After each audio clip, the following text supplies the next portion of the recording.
Ladies, you'll end up shopping for your guy's deodorant, right? So try Degree's Original Cool Rush. You see, last year, Degree changed the formula, and men were mad. One guy even started a petition. So Degree admitted they messed up and brought the Original Cool Rush scent back. It's clean, crisp, and actually smells like someone you want to cuddle. And it's in Walmart, Target, and other stores now for under $4. So toss one in your cart and find out why it's the best-selling men's antiperspirant for the last decade. Degree Cool Rush is back, and it smells like victory.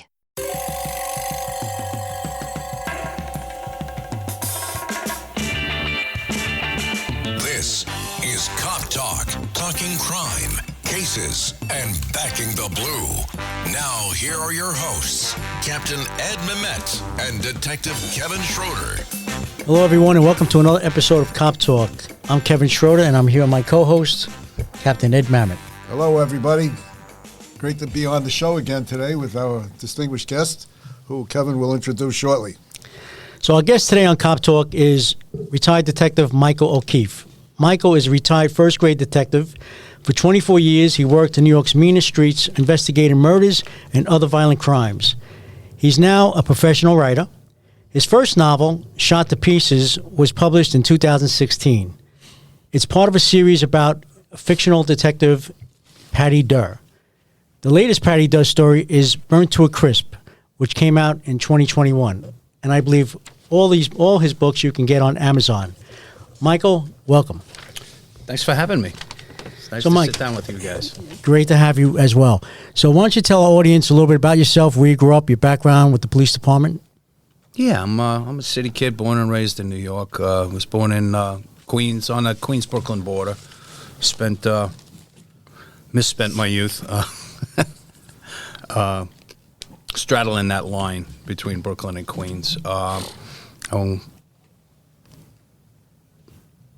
went to St. Francis Prep, the high school, where I really tipped to creative writing. It's a very creative environment, St. Francis, and I got to credit them with that. They gave us an ample push and an ample opportunity to explore things like poetry, short stories, plays, and that was my introduction to actually having things published in student publications. So I continued that up through college with the idea that one day I would write a book. But I didn't like school. I shouldn't say that I didn't like it. I was an indifferent student. If I liked what I was studying, like English and history, I did very well. And if I didn't like it, like math and science, I paid no attention at all. Right? So after 5 years of treading the water there and still 3 credits shy of an English degree, I came out to the police NYPD in 1986. And my writing, for the most part, got converted to report writing, which, believe it or not, is more creative than most people realize. Yep. Particularly the way that I did it. I drove my bosses nuts in the detective bureau because I learned early on in my detective career that if I don't adequately document my investigation, when it goes to trial 2 years later, I'm not going to remember it. So I started writing narrative stories to myself with things like metaphor and similes, and drove the bosses nuts. My first sergeant in the 8-3 squad, Gary Leone, said, "Why do I need a dictionary and a thesaurus to go over your DD5s?" I'm like, "Because you do. Because when I didn't write them like this, I looked like an idiot on the stand in cross-examination. So you're either going to have to up your game or transfer me, because I'm not changing." Good for you. So it was only after I retired, which was not my choice. My last knee surgery wouldn't heal, and the surgeon gave me the choice to either go up and file for disability or he was putting me in. And you know, in the NYPD, you don't want to let them put you in, because now you're in uniform without a gun and a shield, doing steady day tours at Central Booking for a year before they finally kick you out the door with your disability pension. So I had a file, and I was fortunate that I got a good year under my belt, waiting for the pension board to come down and finally put me out. But I was kind of lost at sea. Did this for 24 years, and I really loved my job.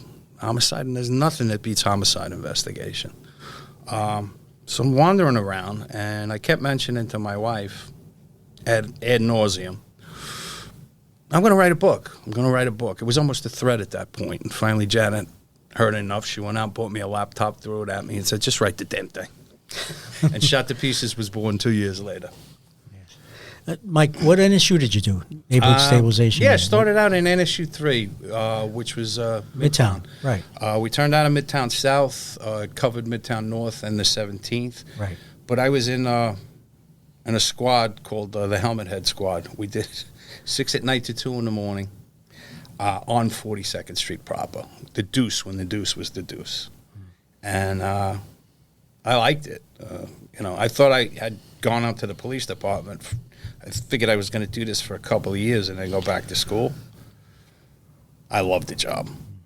So after NSU 3, then you were transferred. Well, I was told North. that I couldn't stay in Manhattan South. Right. Evidently, they didn't care for my style of policing. So one of my training detectives, Sammy Gribbin, had left in the middle of my NSU and gone up to the 3-4 squad. He was an old 3-4 cop. And he convinced me, he goes, listen, come up to Washington Heights. It's where you belong. And it turns out you don't need a contract. Back then, you didn't need a contract to go to the 3-4. I was told, basically, you don't need someone. You can use the precinct broom for that one. Right. So I ended up in Washington Heights. Well, And I was going to say, back then, the 3-4, I think with the 7-5 led the city in homicides, right? 3-4, 7-5, 4-4. Yeah, we went back and forth every year. And really, the difference is maybe 1 or 2 homicides. It was, although the 7-5, I'm probably showing my prejudice here. Go 3-4. The 7-5 was much bigger, and they also had vast areas that were used as dump jobs for a lot of mob hits. So a lot of their homicides weren't actually homicides from Brooklyn. Gotcha. They were dump jobs. You mentioned that for our listening audience, not everybody is a cop. We have people outside the PD that are listening. For purposes of clarification, can you explain what NSU is so our non-police listeners know what it is? NSU, I mean, they changed the name of it Well, every I know what it couple is. of I wanted years. you to explain it. But at the time, it stood for Neighborhood Stabilization Unit. But really what it was a field training unit for rookies. And you got your feet wet, but it's also highly supervised. And it was probably a good introduction to doing street police work. And that was right out of the academy. Yeah, right? you get 6 months, and then you go to a permanent precinct command. So it was a training program. And also, you're giving numbers for the audience. For the audience, you should know that the numbers you give, the 3, 4, 7, 5, those are precinct numbers. Yeah, the 7-5 is covers East New York. By the way, I was the executive officer there for a year, so I know it very well. You know it well. And I grew up in the neighborhood, too. Yeah. So getting back to NSU, I did the opposite what you did. I did NSU 5, 5th Division, Okay. and then I went to Midtown. Did the opposite. Yeah, it's not usually done that way. Yeah, I know. Most people that came out of NSU 3 stayed in one of those 3 Manhattan South precincts. We off? 30 seconds of carefree bliss. Oof, like wind in your hair carefree. Oh, like using Clorox Disinfecting All-Purpose Cleaner in the home carefree. Yes.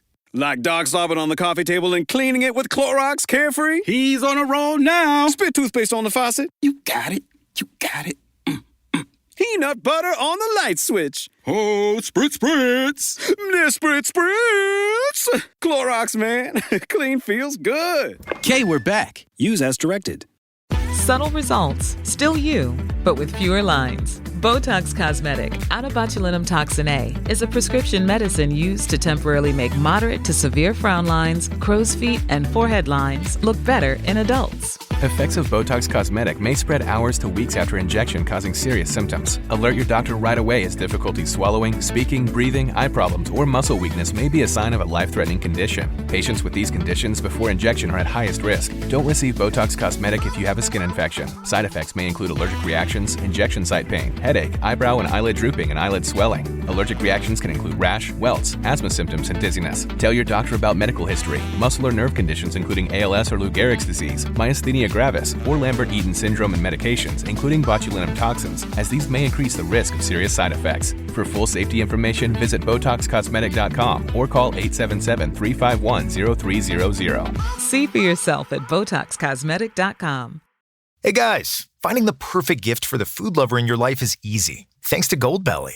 Goldbelly ships America's most iconic foods straight from world-famous restaurants right to your door. So if you want to treat someone to Joe's Stone Crab from Miami, Franklin Barbecue from Texas, or desserts from famous foodies like Ina Garten or Martha Stewart, Goldbelly has you covered with free shipping anywhere in the country. Just go to goldbelly.com and for a limited time, get 20% off your first order with promo code GIFT. That's promo code GIFT.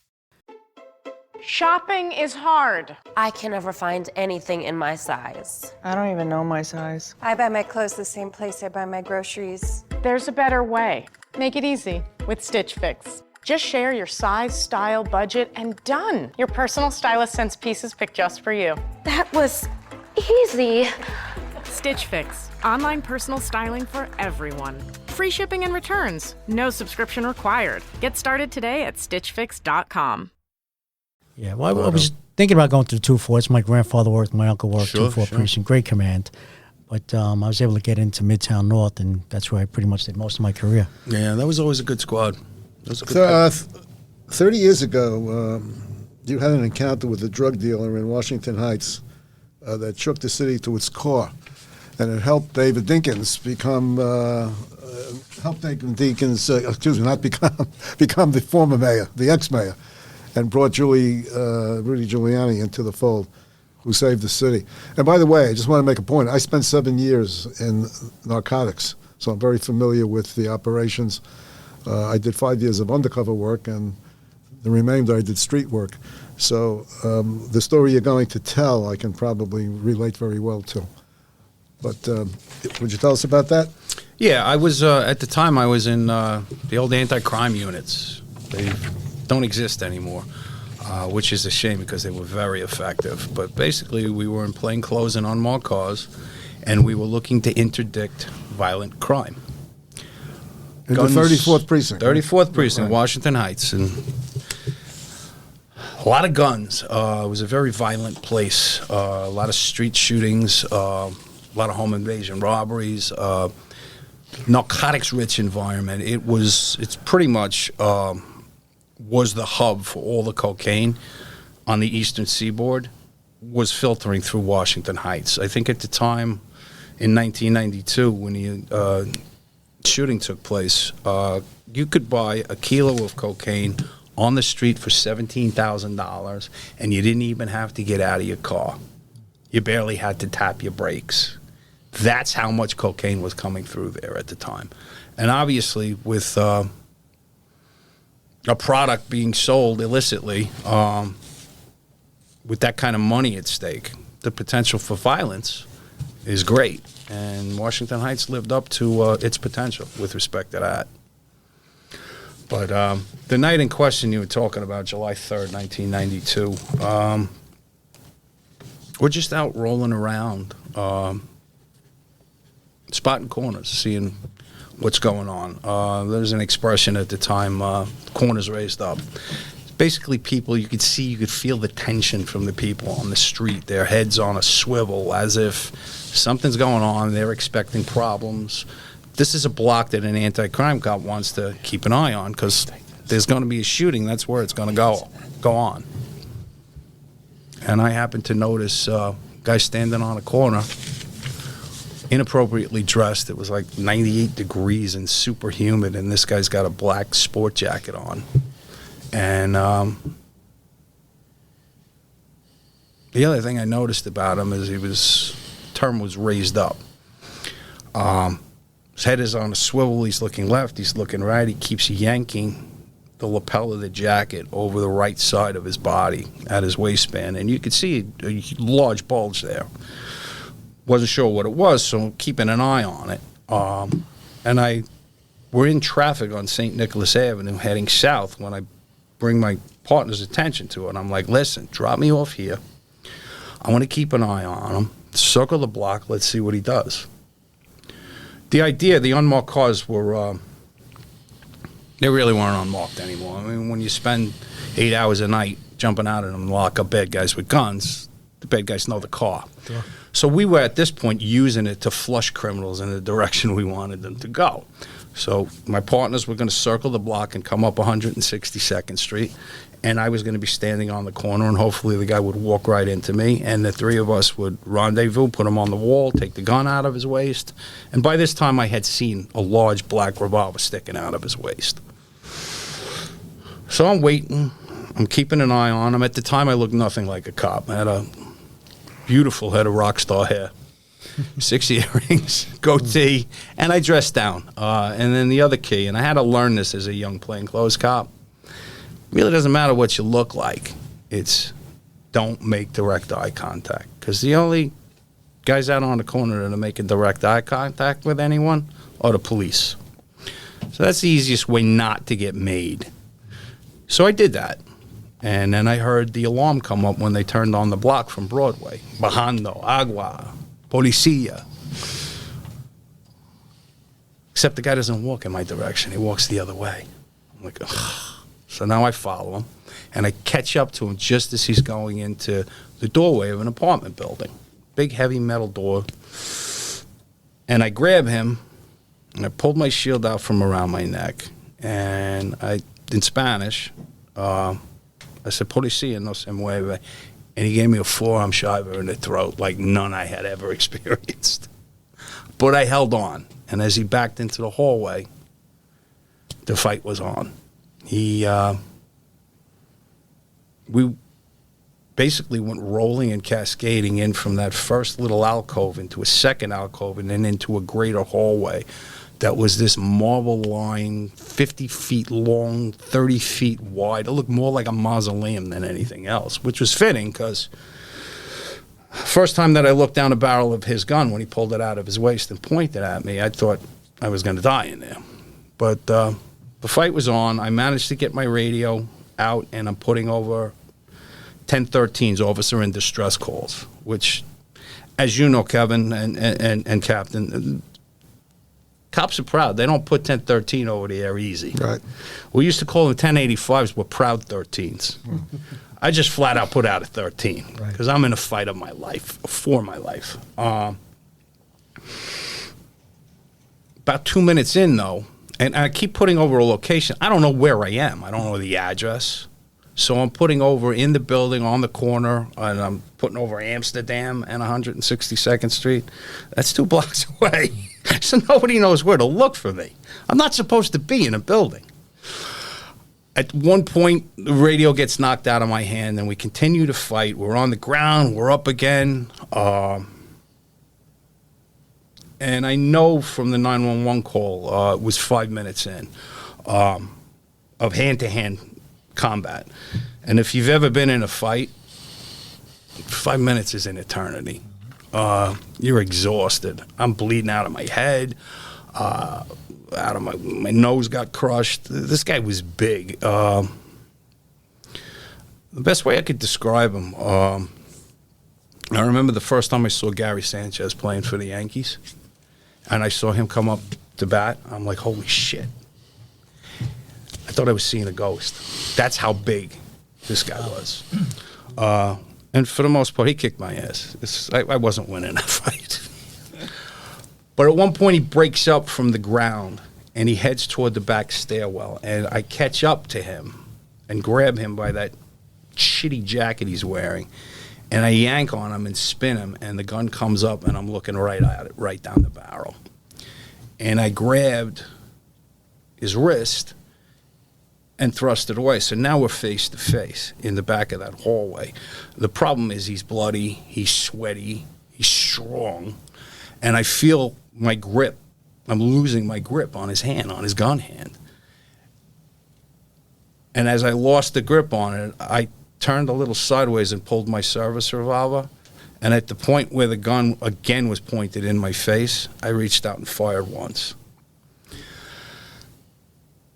He briefly lurched and spun to the right. And a second after, there's not even a second. I'll demonstrate it. It's the way that I demonstrated it in the grand jury. When the gun started to come back up around his body, I fired a second time. And at that point, he went down to the ground and dropped the gun, clattered on the stone. I guess it was marble. But the two shots was one after another was that quick, and it was over. So the first thing I did was went and I grabbed his gun because they used to call it the Brooklyn bounce, but it was as prevalent in Upper Manhattan too. Guns only bounce once, and then they're gone. So I was making sure that gun didn't disappear. So I grabbed it. It was huge. It was a modified .38. It handled .357 ammo. This one, the loadout turned out to be .38, but it was a big gun. Put that in my waist, and I'm thinking now I'm on remote control. I got to cuff him. He's a suspect. Yeah, I got to cuff him. I was too weak to get his arm out from underneath his body, so I front cuffed him. So now I still hear the radio in that empty lobby, and it's still pandemonium. My partners are looking for me. Every cop in Manhattan North is looking for me. So I go down and I get the radio, and I put over the same bad location. I'm like, and finally I hear my voice, my partner, Tommy McPartland, scream, "Mike, where the fuck are you?" I'm like, I don't know. I had to take the radio out to the front door and look up at the address. And then I put over the location, 505 West 162. So now I go back. I don't know what to do. He's on the ground. He's bleeding. Evidently I'm a mess because the first two guys that come in the door, Johnny D'Alessandro and Billy Nolan, Sector Charlie that day, run up to me, and now they're like ripping at my clothes. I'm like, "What are you doing?" Like, "Where are you shot? Where are you shot?" I'm like, no, I'm not shot. That's from the head wound. So now people now the rest of the responding cops start cascading into the hallway, and they just snatched me up and took me to the hospital. And pretty much of the rest of the day was a blur. But, he ended up expiring from the two wounds. And by the end of that night, I remember the detective that originally caught the case, Huey Drain, good old-timer up in the 3-4 squad. I check in with him before I'm going to go home at 6 in the morning. I'm like, "Is there anything else you need from me, Huey?" He goes, "No, kid, I got everything. This is a bunt. Go home and get some sleep." So I went home and I got some sleep. My wife, at the time my fiance, comes over. We're supposed to go to a barbecue out in Seaford that day. But I need to sleep. She's like, "All right, I'm going to go shopping. You need anything?" I'm like, "Yeah, you know what I need? I need like a hooded T-shirt, long sleeve T-shirt for anti-crime work. It's getting hot, and I can't be out there with a whole hoodie. I need a lighter garment." Little did I know I was never going to need an anti-crime outfit ever again. Yeah. But later that night, I'm at this party in Seaford, and my wife at the time, she was working in the 13th, and they had a detail called SB10. They basically took reports of crimes and events in the past, and they were the first NYPD cops on the job who were issued radios. They were those great gray brick-looking things, Motorola's, I guess. But it was yours. You had to take care of it. You had to take it with you, off-duty, on-duty, whatever. So she happened to have that phone in her purse. And it's going off. And it's her partner, Pete West, God rest his soul. And he says to her, "Why am I on a rooftop in Washington Heights getting shot at for a riot your boyfriend started?" And that was my first acknowledgement, for the first time it occurred to me that bunt that Huey Drain was talking about had hit a seam in the carpet and gone into left field. So I end up calling the 3-4 squad, and I get, God rest his soul, Jerry Giorgio on the phone. Sure. He's like, "Listen, just sit tight. This thing's going to blow over. Everything is everything. It doesn't change the facts of what went down. Just relax. We'll call you if we need you." So I wasn't in much of a mood to party at that point, so we went home. And by the next day, Washington Heights was fully in flame. And by the day after, I'm being called a murderer by the mayor of New York. Interesting place to be. I'm being vilified on every channel on TV, in every single print edition of every newspaper. And it turns out it goes outside of even New York. I get a phone call from a friend. Larry Davis was a detective in the 3-4 squad. He was on vacation in Rome. And he calls me and says, I'm in my hotel room in Rome. I don't know what they're saying because I don't speak Italian. He says, but you're on TV in CNN Rome. I'm like, wow, I'm in deep shit. Yeah. No. For the better part of 2 months, I was public enemy #1 in New York. I got David Dinkins ran a circus a couple of days later. He had Ruth Messenger and the local congressman who Linares was his name. At the time, he was getting taken advantage of. He was newly elected.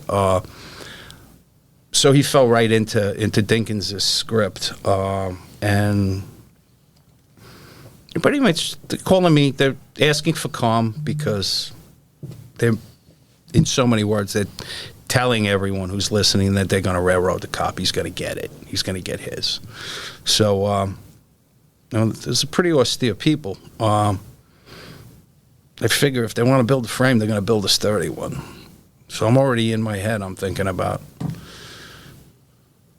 Man, 25 years is a lot of time. And then the last speaker at that rally was Mike Cardinal O'Connor, who calls for calm, doesn't say a word of defense about me, which is interesting because I'm a good Catholic boy. I was an altar boy for that matter. He's my cardinal. He's the prince of my church. And he has thrown me to the wolves in place of someone who, at this point, we have already found out. He's wanted for 2 warrants. He's the prime suspect in 2 homicides. And they were already talking to confidential informants that say this guy never went anywhere without a gun. But Cardinal O'Connor decides that he puts it out there, I'm going to use all of the power and prestige of my position to ensure that there isn't a cover-up. A cover-up? Who the fuck said anything about a cover-up? Right. I'm a lower-class kid from Queens. Nobody's covering shit up for me. Mm-hmm. But because he let Pandora out of the box, she ain't going back in again. So the New York Times jumped all over that and pretty much predicted that even though I'm very, very guilty, that, law enforcement being what it is, as corrupt as it is, they're going to cover it up on my behalf, which, as you all know, is ludicrous. Right. Nobody's covering anything up for a uniformed cop.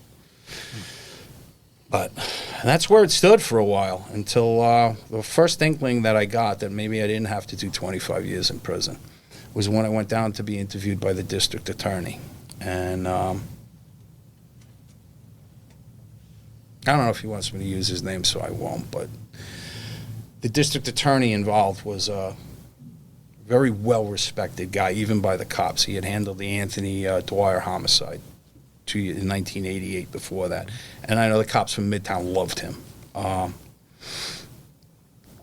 So that was a good sign that he was the DA in the first place. But then the other aspect of it is the line of questioning.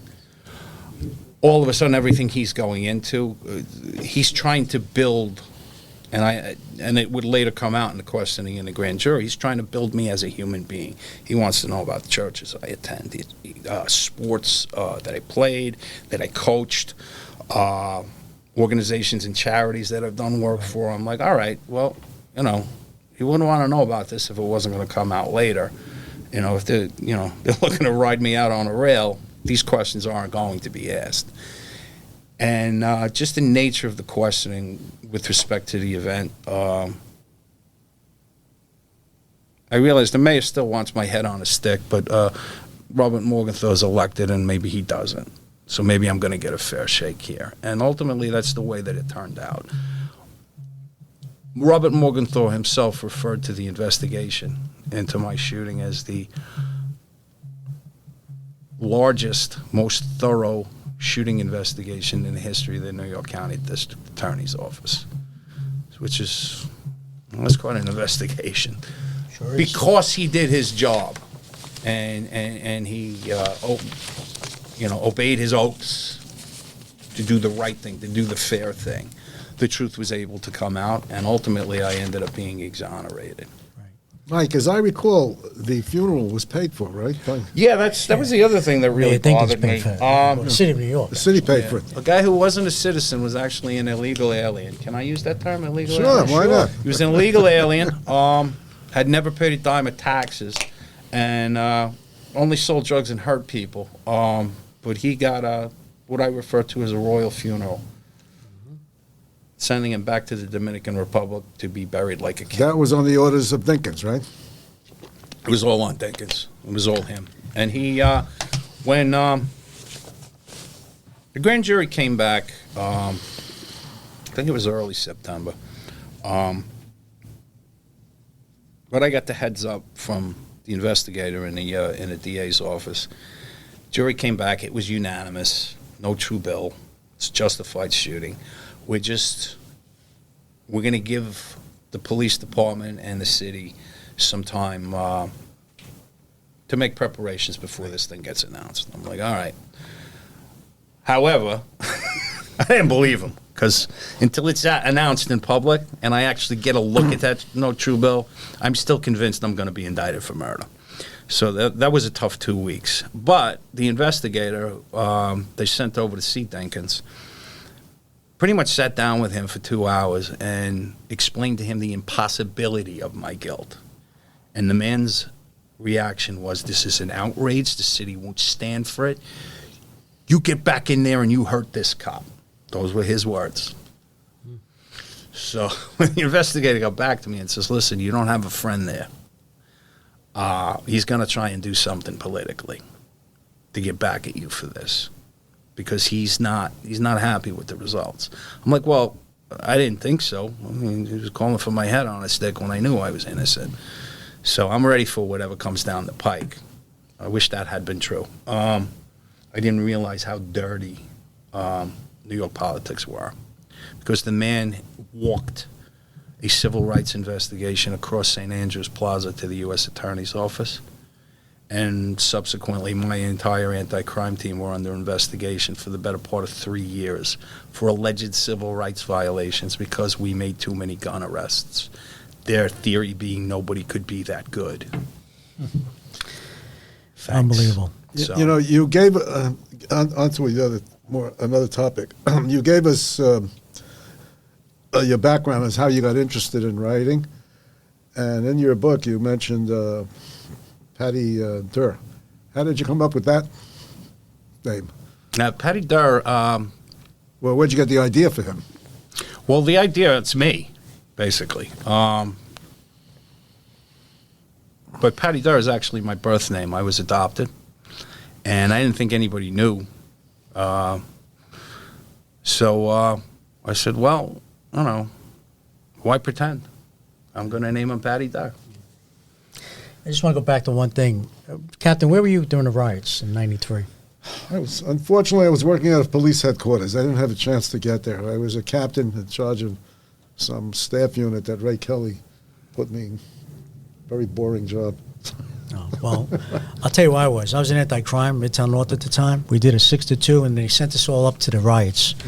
2 o'clock in the morning, my partner Joe Smith and I, Joe's retired sergeant now, we get up there and they put us on a rooftop. Pretty much what you mentioned earlier. Yeah. A lot of guys were up on rooftops. My partner and I were on a rooftop. And it was, it's very warm, very hot. It's a summer night. It was in, July, late July, I believe, or early August. No, it was July 3rd. July. Yeah. Okay, thank you. And we're up on a rooftop, and it's very hot. Now the sun's coming up. Now it's, 5, 6 in the morning, the sun's coming up. It was like, one of these military movies where we're on the top of a roof, we're on a rooftop, taking our shirts off. We got our gun belts on, but we got our shirts off and, using this tanning lotion because it was a hot, sunny day. And we were up there for 15, 16 hours. It was unbelievable. I felt like we were in a movie with Vietnam. But of course, they were burning the cars and rioting and throwing rocks and bottles and everything else. But yeah, I remember it well. And One thing, Mike, we did make a lot of overtime on it, so thank you for that anyway. Well, I think my wife and I were the only 2 cops in the city that didn't make any overtime on it. I made 9 hours the day of the shooting and nothing for 7 months. They buried me in the borough in Manhattan North. Which is a shame because it was a good shooting. And, you know, it's too bad we were burying him.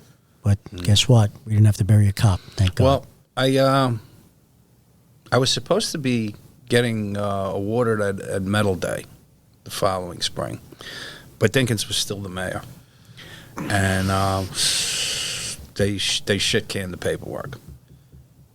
It never came up. And I found out from Joe Esposito that, because he was on the honor board, he's like, your shooting never came up. Are you sure you filed it? I'm like, yeah, I'm sure. It was written up for me by a supervisor. I said, and I hand-delivered it through the channels. It should have come up to the honor board. He goes, well, somebody shit-canned it. I had to resubmit it and hand it basically to him directly, and he made sure that it went where it was supposed to be. And the following Medal Day, I was awarded the Combat Cross for the shooting. It's the second highest decoration for valor in the NYPD. And who pinned it on you? Put it around my neck, David. Supposed to be the mayor. Rudy Giuliani. Rudy Giuliani. The commissioner at the time was Bill Bratton. Yeah, but the mayor normally gives you the awards. Well, he did. It was Rudy, because Rudy was mayor by that time. By the time I got the medal, but I hadn't gotten my detective shield yet because they held it up because of the federal investigation. So I got punished for another 2 years for that. ChatGPT Plus is free for college students through May. Here's the thing. You've got a lot to do between now and then. Studying for finals, writing papers, trying to keep your life on track. And ChatGPT can help with all of it. It can quiz you for your econ exam, make a study guide from your French notes, plan out your meals and study breaks. It can get really specific on how you like to learn. It can even help you come up with ways to stop procrastinating. So from now until summer break, take advantage of all the ways ChatGPT can make your life easier. Restrictions apply. Mic check. 1, 2. Are we recording? Hi, I'm Michelle Bernstein, an award-winning chef, restaurateur, and mom. I have a lot on my plate, including my psoriatic arthritis symptoms. That's why I was prescribed Cosentyx. It helps me move better. Cosentyx secukinumab is prescribed for people 2 years of age and older with active psoriatic arthritis. Don't use if you're allergic to Cosentyx. Before starting, get checked for tuberculosis. An increased risk of infections and lowered ability to fight them may occur, like tuberculosis or other serious bacterial, fungal, or viral infections. Some were fatal. Tell your doctor if you have an infection or symptoms like fevers, sweats, chills, muscle aches, or cough, had a vaccine or plan to, or if inflammatory bowel disease symptoms develop or worsen. Serious allergic reactions and severe eczema-like skin reactions may occur. Learn more at 1-844-COSENTYX or Cosentyx.com. Ask your rheumatologist about Cosentyx. Tired of trying diet after diet without results? Mochi Health offers a long-term weight loss solution personalized to your needs. Our board-certified obesity doctors and registered dietitians provide expert guidance to help you succeed. Eligible patients can access custom-formulated GLP-1 medication at an affordable set price delivered monthly. Take our free quiz at joinmochi.com and use code AUDIO40 for $40 off your first month. That's joinmochi.com. Now, what do you like better, fighting crime or, as some writers put it, bleeding words onto an empty page? That's a good way to put it, bleeding words onto an empty page. It's more like childbirth, though, because it is that agonizing. At least my wife tells me. I missed the job. I would go back. I would cut 3 toes off to catch another homicide.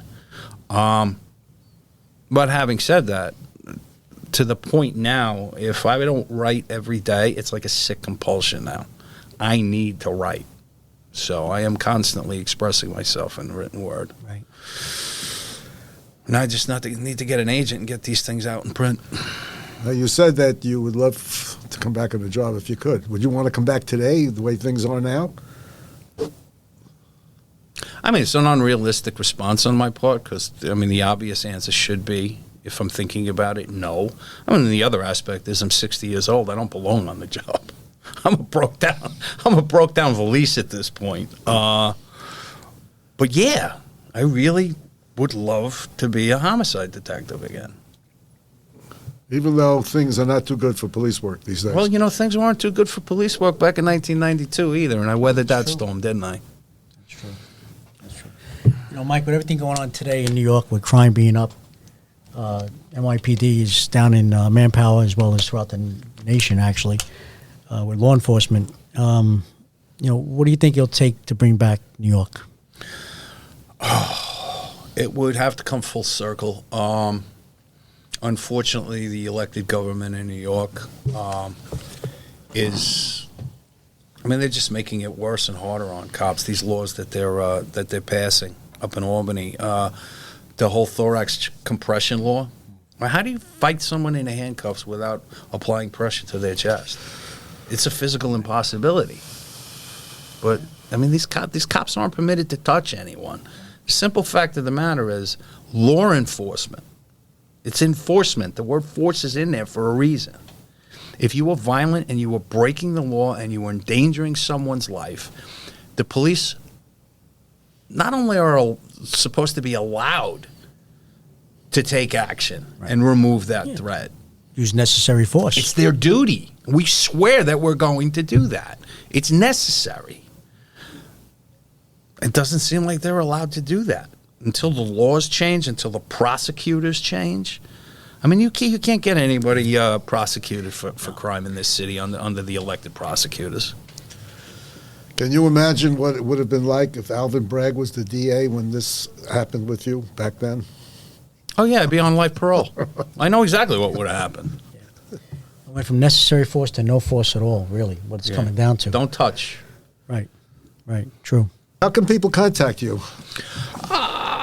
Easiest way to contact me probably is through my website. I'm on social media. I'm on Facebook and Instagram. You can just put my name in and it should pop up. I'll be the handsome guy in the sport jacket. But the easiest way, if you're interested, you want to read my books, my website, michaelokeefeauthor.com. I have a direct link to my Amazon page, and the books are all there. If you read electronically, you're in luck because I'm practically giving those away. If you read on Kindle or whatever the other electronic readers are.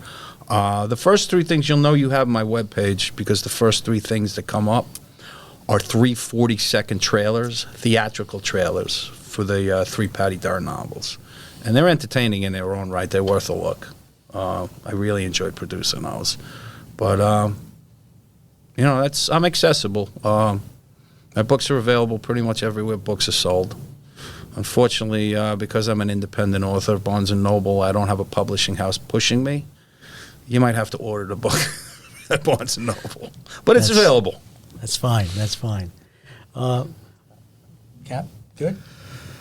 Yeah, I guess that's about it for us. So, Mike, I'd like to thank our guest today, retired Detective First Grade Michael O'Keefe. Mike, I just want to let you know you did a great job back in 1993. Thank you. With that said, if you like what you hear, please subscribe to Cop Talk. And also you can follow us on Twitter at CopTalkWABC. That's at CopTalkWABC. Until next time, stay safe, and God bless the NYPD, and God bless America.